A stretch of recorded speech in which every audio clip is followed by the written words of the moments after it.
Thanks, Dan. Thanks, Julie, for the time as well. We have a new start date for the Olympics. It'll be July 23rd, 2021, Julie. This is major news in the world of women's soccer. It's a full senior world championship that has been postponed. But I'm curious to get your thoughts on the 1 year delay, and specifically if you think that 1 year delay, Julie, makes the U.S. more or less likely to win gold in Japan.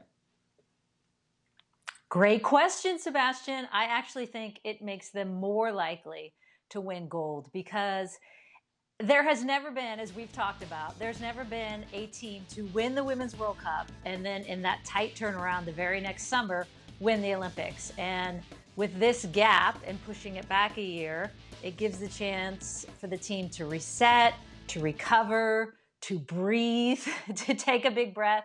I mean, they're tired. So I actually think this is good news for the United States. It's going to impact the timelines for a lot of players in the player pool and on the roster, but I think the first name that comes to mind is Alex Morgan. She's especially important to talk about today because she actually just came out on the cover of Glamour magazine. She's the cover story of this month's issue, and she has some interesting quotes in her article. I'll read one of them to you here. It's actually about the postponement of the Tokyo Olympics. Quote, I tried to look at it more from a team perspective, but I couldn't help but think of myself with all of the stress that's going on from the coronavirus on top of trying to get back in shape in such a short amount of time. That's the best decision to level the playing field for all athletes in all events. I know U.S. fans thinking about another gold medal will think that their chances are a lot better with Alex Morgan in the lineup. Just how much better and how different does she make this U.S. team, Julie? Well, she gives options. I mean, and we know what she can do on the field in terms of scoring and big moments, big goals. So you have that.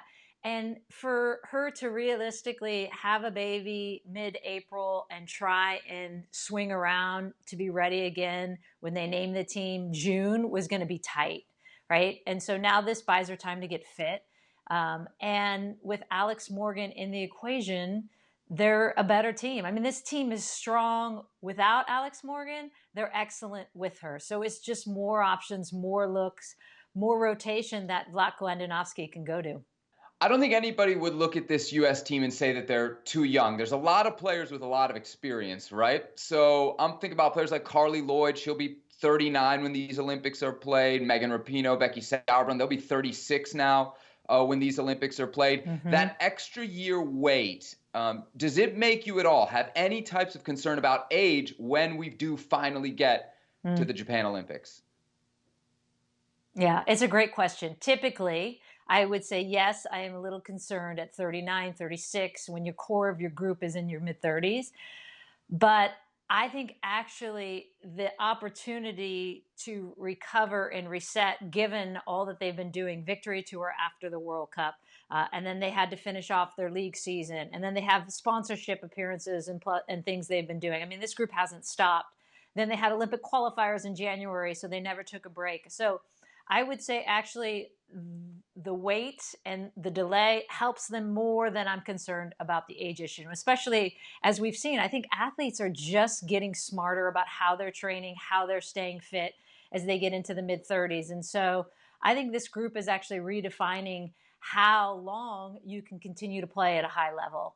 And we've seen with Vlatko Andonovski, he realizes they're not going to go 6 games, 90 minutes. And so he's starting to work in a rotation plan where they can utilize the great strength and the depth of the United States. One thing about this situation, and this isn't just in the U.S. pool, but across the globe, this gives everybody a year to improve. As you look at the U.S. pool, though, who in that pool do you think stands to benefit the most from that year to improve? I think actually a young player like a Mallory Pugh, who we've seen now be left off the Olympic qualifying roster.